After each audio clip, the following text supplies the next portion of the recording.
Good morning, everyone. Happy Wednesday. It is August 27th. Lisa, Lydia, Scott with you here this morning. Of course, we're live on Facebook every weekday morning right around this time. Love it when you join us live. Leave a comment, but it stays on your Facebook feed throughout the day, so you can watch it whenever it works best for you or listen to it as a podcast. Just go to inforum.com/podcast and look for the Inforum Minute. All right, Lydia, you want to start with weather or Taylor Swift engagement? Oh gosh, don't let me. This will never end. Open mic is version. dangerous. Go. This is Lydia's version. I'm just so happy. That's the bottom line. It's been 20 years of watching her date silly boys and getting her heart broke and the love ballads and the anthems, and to watch it all come to this is just exciting, okay? It's a huge story. I mean, It's people a talking about it huge pretty much deal. broke the internet when it came out. It did. I agree. Yeah, broke records for Instagram. Look, I was 15 when 15 came out, so Wow. that hit close to home. And then screaming some of those old songs with your best friends. It's dark out on gravel roads after one of you got your heart broke by a silly high school boy. Those boys. It just hits different, okay? Picture to burn, should have said no. I can pinpoint some exact spots in my life when I was screaming those songs. Oh, my So goodness. we're happy. Okay, anyways, we're also happy because the weather's nice for the Yes. first day of school in Yeah. Fargo, and for some students in Grand Forks, maybe a little too summer-like. Maybe that's the one problem with Yeah. the forecast Make it today tough and to sit in the heading back classroom. to school. Yeah, 80s this afternoon. 82 Fargo, 84 Grand Forks, maybe a sliver of humidity. Not much. I just think our dew points are a little bit higher today compared to the past few days, so you might notice it. Light wind out of the southwest, 5 to 10 miles an hour, mostly sunny. Any of the sprinkles up north are fading away as we speak, so the rest of the day looks dry. There's a small chance at a pop-up thunder shower in central Minnesota today, just in the heat of the day, but most of us will skip out on it. Not too worried about it. Not a bad day. We keep this niceness rolling into tomorrow too, mostly sunny, upper 70s, light winds, low humidity. Great looking day. Good Thursday. Friday, we still are nice, partly cloudy skies, so a few more clouds, and we start watching out for a chance of rain in the afternoon and the evening. Some scattered thunder showers. There's no great organization to it, no great system, like a cold front or a low pressure system that's causing it. It's just kind of these scattered thunder showers, and so I think a lot of us actually miss out on those, but the chance is there as you're packing up from the work week and headed into the weekend. I don't see a great signal for severe weather too, so that's good news. Just kind of some generic thunder shower activity. Should be gone by the time you wake up on Saturday morning, and the weekend itself looks dry, 70s to near 80. Mostly cloudy on Saturday. There is a rain system further out to the west and at the southwest. Bismarck area could see some rain on Saturday because of that. I think we stay dry, Valley, eastern North Dakota, northwestern Minnesota, but we'll have more clouds because of that system. And then we're sunny on Sunday and on Monday as we head into the holiday itself. Again, highs upper 70s to near 80, and a wind that's very light, so making it pretty comfortable to be on a boat. Yeah. Don't see any big white caps for the weekend forecast. Back to work and school on Tuesday, the first day of school for a lot of our Minnesota towns Yeah. on Tuesday. 70s, so a little bit cooler. And we start watching out for a cold front. So some scattered showers, thunder showers, Tuesday afternoon, Tuesday evening. Behind that front is when things change. More of a fall-like pattern starting to set up.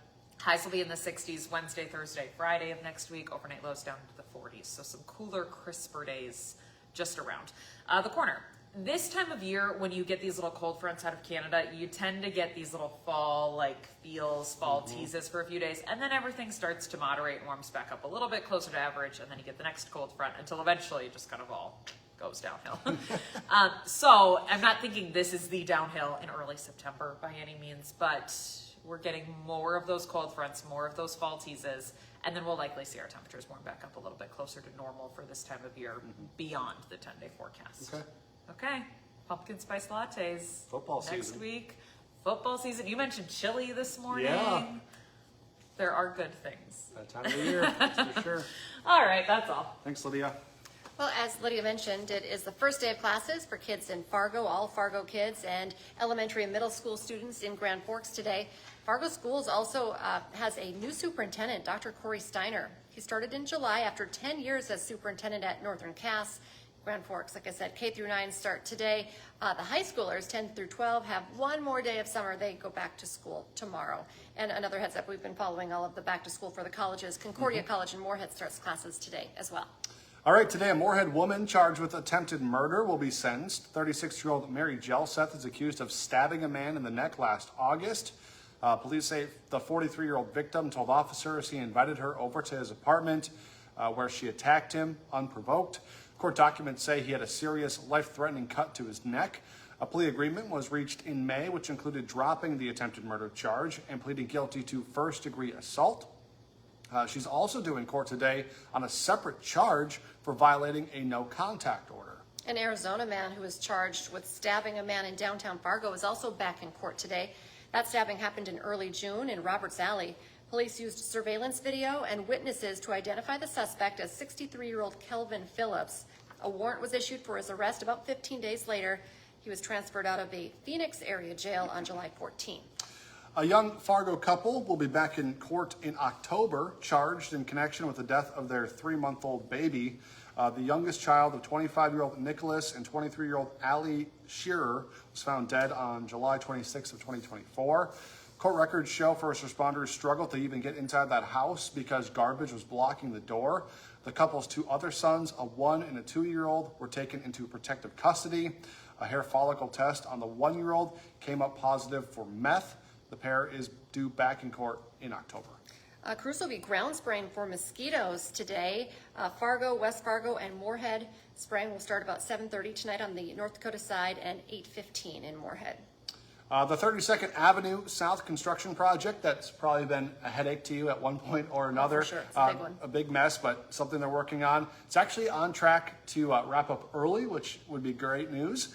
They're in the middle of the final phase of the project. Right now, the road is still closed between 18th and 22nd Street. Despite a rainy summer, crews are working pretty quickly, and they're estimating that if the weather does cooperate, the project should be done by mid-September, which would be nearly a month ahead of schedule. Okay, cue the music. Taylor Swift, Travis Kelce, it's the big story. They're getting married. The news really, truly about broke the internet when the couple announced their engagement on social media. Travis's dad, Ed Kelce, says the couple actually got engaged nearly 2 weeks ago in a Kansas City suburb. They were about to go out for dinner when Travis popped the question. And we say, like, I follow entertainment, feeds and things like that, but even the sports guys. Yeah, I heard of the news via Adam Schefter, who is, of course, one of the top NFL insiders, and I was like, whoa, why? He's tweeting about their engagement, which was just kind of a funny thing. For sure. So fun. We have been listening to some Taylor Swift in the newsroom this morning, so it's crazy. I'm sure there'll be a big planning process, which people will follow, and I'm sure it'll be a big wedding whenever it happens, so certainly not the last we've heard of all this. Absolutely It's going to be not. something we continue to follow. All right, today on Hot Mic with Dom Izzo, NFL Cutdown Day was a tough one for former Bison players.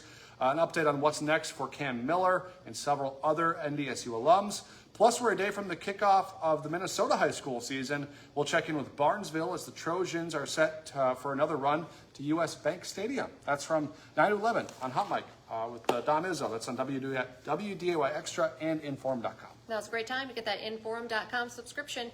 99 cents a month for your first 3 months. Just go to Inforum.com/subscribe to check it out.